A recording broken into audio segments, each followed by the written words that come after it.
Line of control पर लगातार तनाव बना हुआ है। जो आर पार की शेलिंग जारी रही रात भर, उसकी वजह से काफी लोग मुतासिर हुए। उड़ी इलाके में एक खातून की मौत हुई है और कई और लोग जख्मी हुए हैं, कई घरों को नुकसान पहुंचा है।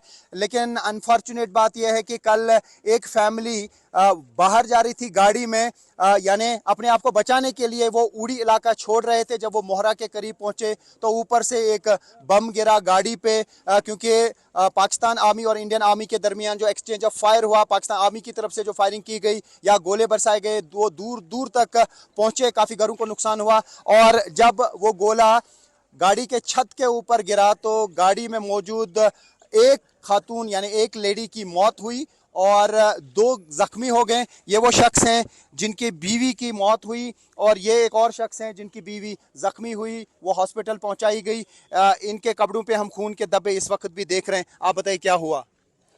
सर हम जब ज्यादा सबसे पहले मैं दिखाने की कोशिश करूंगा, ये है वो स्प्लिंटर्स जो गाड़ी के इर्द गिर्द बिखरे पड़े थे, उन्होंने अपने हाथ में भी रखे हैं। ये है वो गोले के स्प्लिंटर जिसकी वजह से एक लेडी की मौत हुई है, उड़ी की रहने वाली लेडी है, और दो और जख्मी हो गए। उन जख्मियों में इनकी वाइफ भी शामिल है। जी बताएं क्या हुआ? जब हम ज्यादा शेलिंग होगी तो हम भागे। हमने बोला जब बच्चे बच्चे लेके जाएंगे किसी सेफ जगह में। रास्ते में पहुंचे 3-4 किलोमीटर आगे तो गोला एक फट गया। तो गोला छत के ऊपर फटा? छत के ऊपर फटा, गाड़ी को भी चोटें आई है। कुल कितने लोग आप उसमें थे?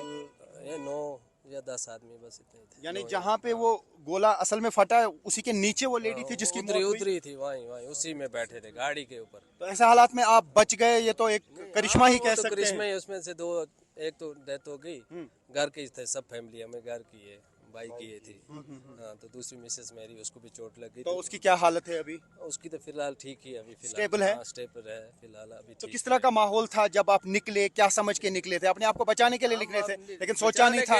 हमें क्या पता था आगे, नहीं तो हम घर से निकलते ही नहीं, हम वहीं रहते। हमें क्या पता आगे जाके फट गया अचानक ही। उनके ऊपर से गोले जा रहे थे, जैसे घरों के ऊपर। जहाँ जब हम उधर बैठे ना, हम अंदर थे। कौन सा गाँव कौन सा है? ये राजरवानी पावर हाउस। तो ये पावर प्रोजेक्ट के नजदीक रहते हैं, वहाँ पे फायरिंग? जी, पावर प्रोजेक्ट के साथ ही रहते हैं। बिल्कुल वहाँ ही रहते हैं ये। और वहाँ से जब फायरिंग शुरू हुई, गोले इनके छत के ऊपर से चल रहे थे, इन्होंने सोचा कि ये अपनी जान बचाने के लिए बारामुल्ला या किसी और जगह जाएंगे, लेकिन इन्हें मालूम नहीं था कि जब ये थोड़ा ही दूर जाएंगे तो गाड़ी के छत के ऊपर जो है वो ब्लास्ट हो जाएगा, वो गोला गिरेगा। पाकिस्तान आर्मी की तरफ से जो फायरिंग की गई, इंडियन आर्मी रिटेलिएट कर रही है और आपस में जो ये फायरिंग हो रही है, लाइन ऑफ कंट्रोल के इर्द गिर्द दोनों साइड से लोग मुतासिर होते हैं जो लाइन ऑफ कंट्रोल के इर्द गिर्द रहते हैं। लेकिन लोगों के लिए इसमें एक ये इंपॉर्टेंट चीज़ है कि जब भी फायरिंग होती हो उस टाइम बाहर निकलने की कोशिश ना करें। या तो जो कम्युनिटी बंकर हैं उनमें जाएं, या जो बाकी बंकर बने हैं उनमें जाएं, या किसी पहाड़ के साथ में रहें जहां पे गोला आने का खतरा ना हो या फायर आने का खतरा ना हो। इन्होंने कोशिश की थी अपने आप को बचाने की, लेकिन उसी दौड़ में ये इनका जानी नुकसान हो गया। इनकी वाइफ जो है उसकी मौत हुई एक शल आने की वजह से जो गाड़ी के ऊपर फटा, और इनकी बीवी जो है वो घायल हुई है, और भी एक शख्स जो है घायल हुए हैं जिनका इलाज हॉस्पिटल में चल रहा है। तो एलओसी के करीब बहुत ज़्यादा तनाव है। ये कब तक रहेगा ये क्या पाना मुश्किल है, लेकिन ओवरऑल हर तरफ से हम देख रहे हैं कि हेल्थ सर्विसेज, फायर सर्विसेज या जितना भी अमला है उनको अलर्ट पे रख दिया गया है, लेकिन तनाव बहुत ज़्यादा है सरहदों पर। ये वो लड़की है जिनके माँ की मौत हुई है इस हादसे में, जो पाकिस्तान आर्मी की तरफ से फायरिंग की गई और गोला जो है छत के ऊपर फटा गाड़ी के। ये अपने आप को बचाने के लिए गए थे। क्या हुआ क्या? रात को निकलती थी, वहाँ से निकलती थी, ऊपर से आ गया उसको गाड़ी के बीच में, ऊपर से गया नीचे, चिमड़ तो उसको यहाँ से लगी और शहीद हो गई। शहीद होगी मेरी बच्ची। ये बच्चियाँ पहले निकली थी।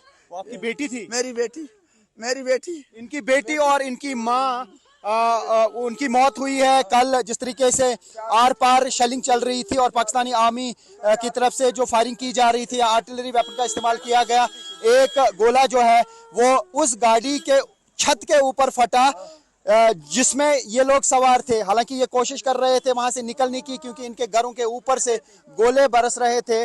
और उसके बाद हुआ क्या? आप भी गाड़ी में थी क्या? ना ये पहले निकली थी। ये पहले कहाँ पे थे? हम नौशहरा में थे, हमने सुना बाद में।